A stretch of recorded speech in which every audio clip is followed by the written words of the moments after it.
The bounty notification pinged across my nav console for the third time in an hour. 400 million credits, dead or alive, preferably dead. I killed the alert and kept my eyes on the cargo hold camera, where a creature no larger than a human child sat huddled in the corner, her luminescent skin pulsing with a soft blue glow that betrayed her terror. "You're sure about this?" My co-pilot's voice crackled through the internal comm. Reyes had been with me for 6 years, through the Kethrani War and the Siege of Proxima. He didn't spook easy. No, I admitted. But I already made the pickup. Little late for second thoughts. The Veloxi female, if that's what she was, hadn't moved since I'd pulled her from the wreckage of the diplomatic shuttle 3 hours ago. According to the fragmented distress beacon, she was some kind of emissary. According to the bounty, she was the last surviving heir to the Veloxi Collective's ruling consciousness. According to the 7 different factions currently hunting her, she was better off dead. I climbed down from the cockpit and walked the narrow corridor to the cargo hold. My boots echoed against the metal grating, and I saw her flinch at each step. 23 years in the United Earth Navy had taught me to read body language across a dozen species. Hers screamed one thing: exhausted prey. "I'm not going to hurt you," I said, keeping my voice low. The translator in my ear buzzed, converting whatever she heard into something comprehensible. She lifted her head. Her eyes were huge, taking up nearly a third of her face, compound structures that reflected my own image back at me in fractal patterns. When she spoke, her voice came out as a series of harmonic tones that the translators struggled to interpret. They all say that. Before. I crouched down, putting myself at her eye level. Up close I could see she wasn't just small. She was young. The Veloxi aged differently than humans, but something in the way she held herself, the unfinished quality of her movements, told me she hadn't been alive very long. "I'm Commander Marcus Chen, retired. This is the Wanderer, a cargo hauler. Not a warship, not a bounty vessel. I was running medical supplies to the outer colonies when I picked up your distress signal. Then you should not have stopped." "Probably not." She studied me with those fractured eyes. "Why did you?" I thought about lying. Thought about giving her some noble speech about duty and honor and all the things I used to believe in before the war ground them out of me. Instead, I told her the truth. Because I was tired of flying past things that needed help. She was silent for a long moment. Then she said, "My name is Kira 7, Ascending. The collective designation. You may call me Kira, Kira." I nodded. "You want to tell me why half the galaxy wants you dead?" "I'm the last light," she said, as if that explained everything.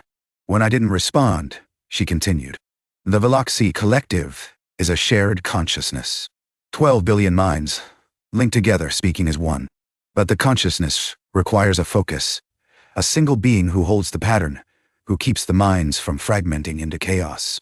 And that's you?" That was my mother. And her mother before her. For 9,000 years, the light passed through our bloodline. Her glow dimmed, flickering with something that looked like grief. 3 cycles ago, the hegemony attacked our homeworld. They did not want territory or resources. They wanted the light destroyed. They believe that without the collective, the Veloxi will be easily conquered.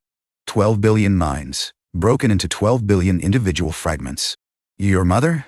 Dead. Along with my sisters, my aunts, every other female of the light bloodline. The hegemony was thorough. She met my eyes. I was off-world. A diplomatic training mission. The first time I had left Velox Prime in my life. I felt them die, Commander. 12 billion voices screaming in my head as the pattern began to collapse. I understood then what I was looking at. Not just a refugee. Not just an heir. A child who had felt her entire civilization tearing itself apart inside her own mind. The collective, they're still alive? Barely. The pattern holds because I hold it. But I am untrained. Young. I was never supposed to inherit the light for another century. Every moment I remain alive, I am all that stands between 12 billion Veloxi and complete mental dissolution. She laughed, a broken sound that the translator rendered as static. "So you see, Commander, the hegemony has strong motivation to see me dead. And they have made allies." The bounty notification pinged again. I silenced it without looking. The diplomatic shuttle. Where was it headed? A neutral station. There were supposed to be protectors waiting for me. Veloxi military vessels. But the hegemony intercepted our coordinates. They destroyed my escort before we reached the rendezvous. I was the only survivor.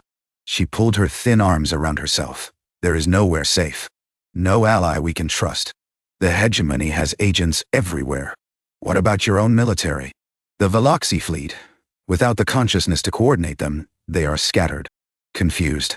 Some ships are searching for me. Others have gone rogue, their crews fragmenting into madness without the pattern to anchor them. She looked up at me, and for the first time, I saw something other than fear in her eyes. Calculation. Intelligence. The keen mind of someone who had been raised to one day lead 12 billion souls. You should hand me over, Commander. The bounty would set you for life. And keeping me will only bring death to you and your crew. Reyes's voice crackled over the comm. Marcus, we've got company. 2 hegemony patrol craft just dropped out of FTL at the system's edge. They're running active scans. I stood up, my knees protesting after too many years of hard living. How long until they reach us? At their current speed? Maybe 20 minutes. I looked down at Kira.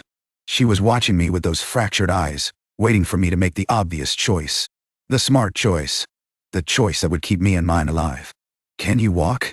She blinked, all 18 segments of her eyes clicking in sequence. Yes. Good. Cargo holds too easy to scan. You're coming up to the cockpit. Commander, call me Marcus. I held out my hand. After a long moment, she took it.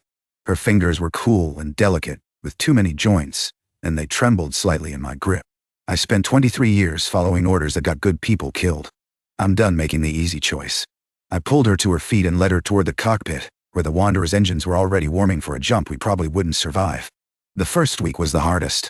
Not because of the hegemony patrols, though those were relentless. Not because of the bounty hunters, though they seemed to materialize at every station and outpost we approached. The hardest part was learning to share space with someone whose very existence was a liability. Kira didn't sleep. Not exactly. She entered a meditative state for a few hours each cycle, her glow dimming to almost nothing while her mind held together the fraying threads of 12 billion Veloxi. I learned not to disturb her during these periods. The first time I accidentally woke her, she screamed, a sound that bypassed the translator entirely and hit me somewhere in the back of my skull, a psychic echo of collective terror that left me shaking for hours afterward. I'm sorry, she said afterward, her voice small. I didn't mean to. The consciousness, it's always pressing at the edges. When I'm startled, sometimes it bleeds through. It's fine. It wasn't fine, but I'd felt worse during the war. She stayed in the cockpit mostly, curled in the co-pilot's chair that Reyes had given up without complaint. He'd transferred to engine duty, claiming the Wanderer's old reactor needed constant supervision. I knew he was just uncomfortable around her, around the way her glow flickered in response to emotions we couldn't see, the occasional moments when her eyes went distant, and her mouth moved in silent conversation with mine's light years away. She's not natural, he told me one night, when Kira was in her meditation cycle. I'm not saying she's bad, just not natural. None of this is natural, I said. We're flying through void on a ship held together with patch tape and prayers, running from an empire that wants to commit genocide. Natural went out the airlock a long time ago. He didn't argue, but he didn't come back to the cockpit either. The second week, things started to shift. It began with small things. Kira asking questions about the ship, about human technology and customs. She was curious in a way that felt almost hungry, as if she'd been starved for information about anything outside her own people. Why do you have so many redundant systems? She asked one morning, examining the backup nav console with those fractured eyes. Because things break. And when you're in the deep dark, you can't exactly call for help. The collective would share resources. If one ship failed, others would come. Humans don't have that kind of connection. We have to rely on ourselves. She was quiet for a moment. That sounds lonely. I shrugged. You get used to it. I don't think I could. She turned those eyes on me. How do you bear it? The silence inside your own head? It wasn't a question anyone had ever asked me before. I had to think about the answer. I don't know, I admitted. I've never known anything else. I guess you find other ways to connect. Friends, family, people you choose to share space with. But you can't feel them. Not really. Not the way we feel the collective. No. But maybe that makes it more valuable. The connections we have to work for. She didn't respond, but I saw her glow shift to a warmer color. Something closer to amber than blue. The second week also brought our first real crisis.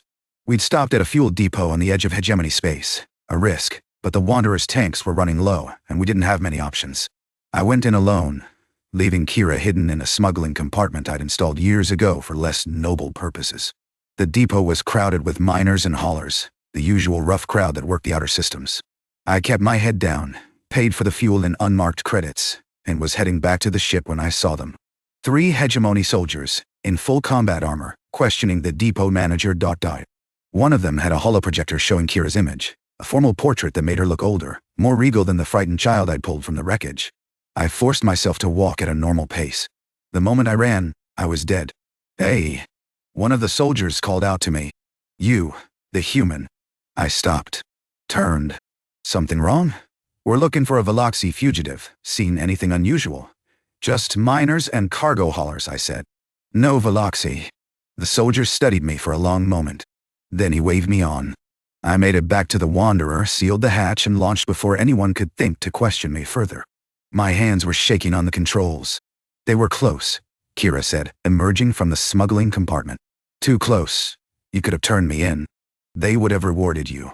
We've been over this. Why do you keep protecting me, Marcus?" She stood beside my chair, her glow a deep, pulsing purple that I'd learned meant she was struggling with something. "A stranger. A burden. Every moment I'm on this ship, I endanger you and your crew. Give me one logical reason why you haven't taken the bounty." I set the autopilot and turned to face her. "When I was in the war," I said, "there was a battle on a moon called Karis-4. We were ordered to take a Kathrani outpost. Intelligence said there were weapon caches inside. What they didn't tell us was that the outpost was also a refugee camp. 300 civilians, mostly children and elderly. When we breached the walls..." I stopped. I hadn't talked about this in years. "What happened?" Kira asked, her voice soft. "We followed orders. We always followed orders." I met her eyes. "I've done enough wrong things because someone told me to. I'm done following those kinds of orders. If keeping you safe is the only good thing I do with what's left of my life, then that's what I'm going to do." She was silent for a long time. Then she reached out and touched my hand. The first time she'd initiated contact since I'd pulled her from the wreckage. "Among my people," she said, "there is a bond called the Veloxi. It is, bend. Difficult to translate. The closest human concept might be chosen family. A connection between two souls who recognize something in each other, even across species and cultures.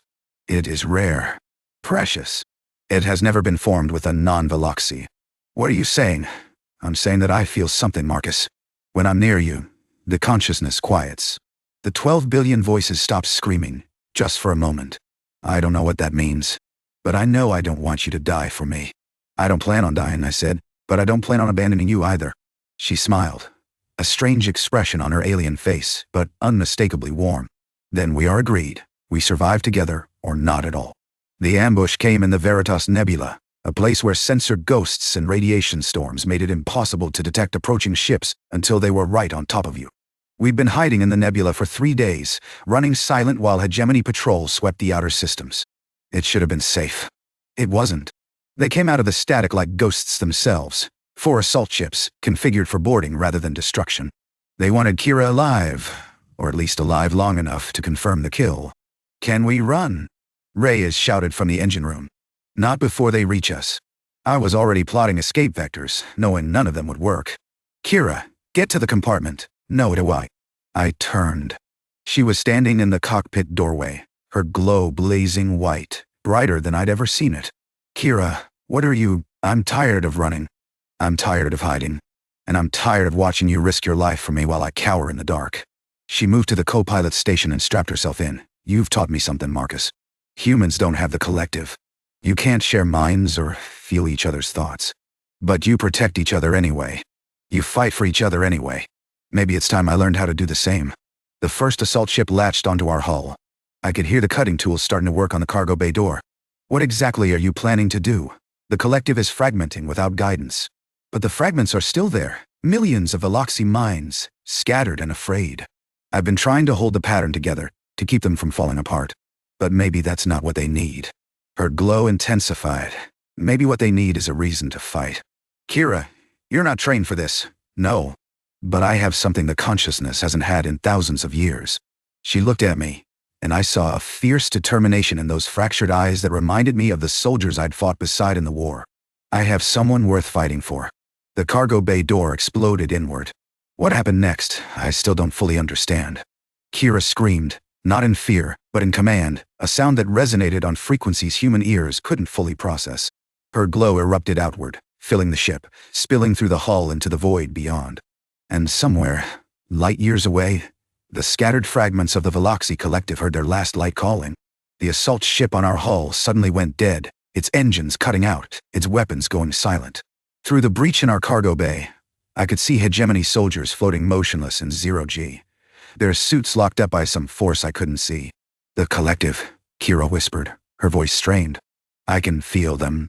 They're answering. They're waking up." The 3 remaining assault ships peeled away, their pilots suddenly dealing with system failures and inexplicable malfunctions. One of them tried to fire on the Wanderer, but the weapon discharged harmlessly into the nebula. "What did you do?" "I didn't do anything. They did. The consciousness." She slumped in her chair, her glow fading to a dim pulse. "I just gave them something to focus on. Your face. Your kindness. The fact that someone, somewhere, thought a Veloxi life was worth protecting." She was shaking, I realized. The effort had cost her something. "I'm getting us out of here." I brought the engines to full power, not caring who saw us now. "Reyes, seal the breach in the cargo bay. Use whatever we have." "On it." The Wanderer lurched forward, out of the nebula, and into clear space. Behind us, the assault ships were drifting, their systems slowly rebooting. We had maybe 10 minutes before they could pursue. I plotted to jump to the nearest safe harbor, a human colony world called New Providence, technically neutral in the hegemony conflict. It wasn't much, but it was better than anywhere we'd been. Kira ducked. I reached over and took her hand. "Kira, stay with me." Her eyes flickered open. "I'm here. I need to rest. The consciousness is settling. I can feel them, Marcus. Billions of minds all reaching toward me. They're afraid and confused, but they're not fragmenting anymore. They have hope. Because of what you did? Because of what we did?" She squeezed my hand weakly. "I showed them you. I showed them a human who chose to protect a stranger at cost to himself. A species that fights for connection instead of waiting for it to be given." I didn't know what to say to that. So I just held her hand and guided the ship toward New Providence, while behind us the nebula swallowed the drifting hegemony ships. We made the jump just as their systems came back online. In the silence of FTL, I looked over at Kira. She was unconscious now, truly unconscious, her glow reduced to the faintest shimmer beneath her skin. She looked impossibly young, impossibly fragile. But I'd seen what she could do. I'd felt the edge of the power she'd unleashed. This child, this frightened refugee I'd pulled from the wreckage, was going to change the galaxy. And somehow, I'd become part of that story. I didn't know if that made me lucky or doomed. Probably both. New Providence was everything its name implied, a fresh start for those who had nowhere else to go. The colony had been founded by humans and maintained a strict neutrality policy that kept both the hegemony and the major powers at arm's length. It wasn't safe, exactly, but it was safer than anywhere else we'd been. We docked at a private berth I'd used during my smuggling days, back when I was running medical supplies through blockade lines. The harbor master owed me favors, and more importantly, knew how to keep his mouth shut. Kira had been unconscious for 2 days. I'd moved her to my quarters, the only place on the ship with a proper bed. Reyes had checked on her a few times, his discomfort apparently outweighed by something closer to concern. "She saved our lives," he said one evening, standing in the doorway while I changed the damp cloth on her forehead. "Whatever she is, whatever she can do, she used it for us. Yeah, I was wrong about her. I wanted you to know that." I nodded. It was as close to an apology as Reyes ever got. On the 3rd day, Kira woke up.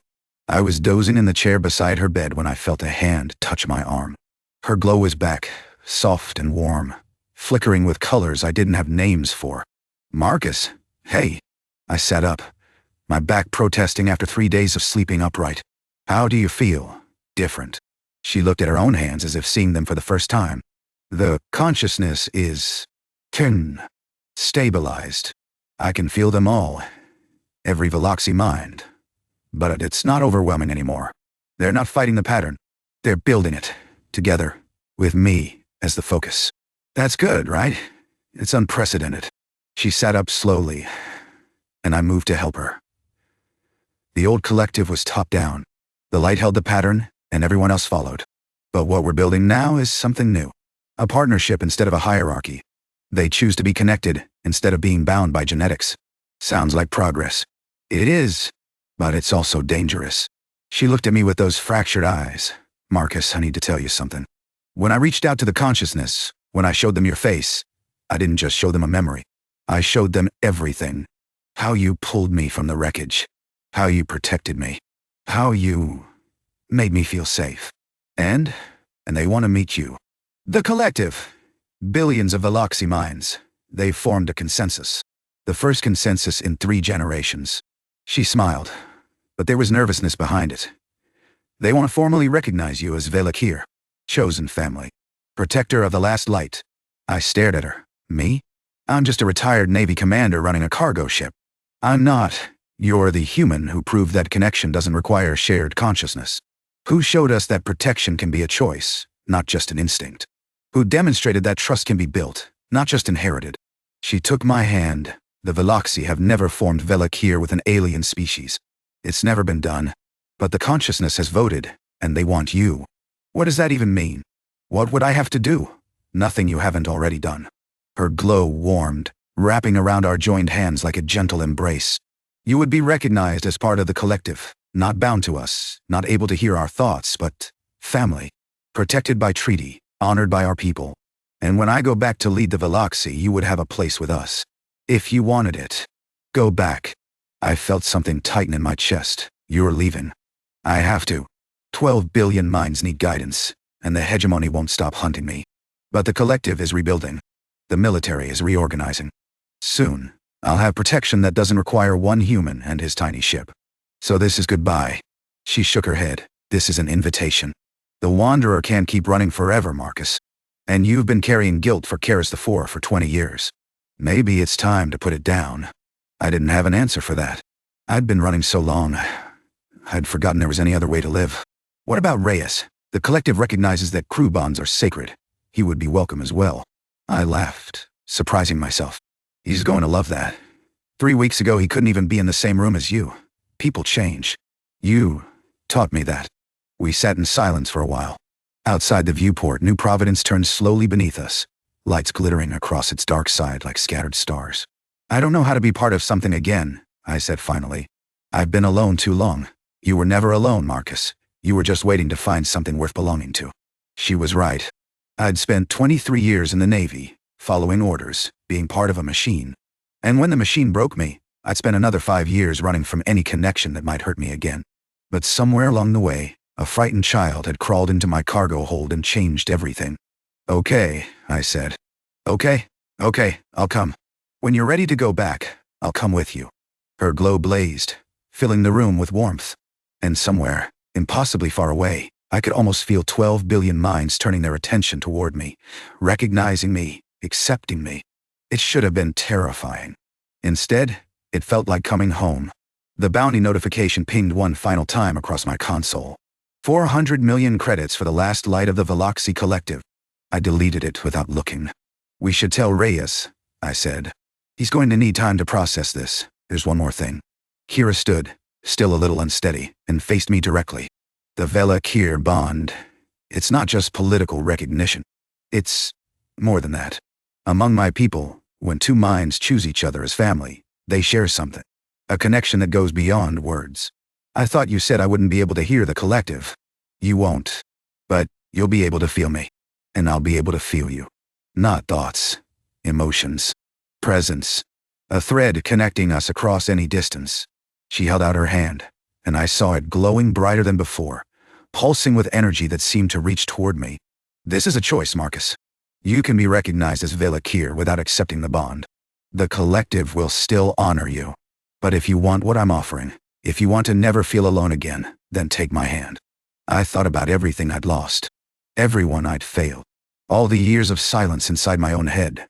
The crushing weight of guilt and isolation. Then I thought about the way her glow warmed when I entered a room. The way she'd face down 4 assault ships rather than let me fight alone.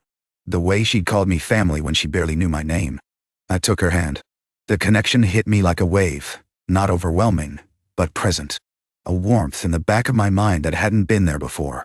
I could feel her, not her thoughts, but her essence.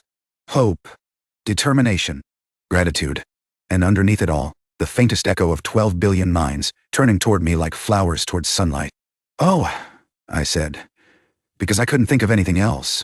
Kira smiled. Welcome to the Collective, Marcus Chen. Welcome home. Outside, the stars wheeled past. Somewhere beyond the colony's edge, the hegemony was still hunting. The galaxy was still dangerous, still full of people who wanted the last light extinguished.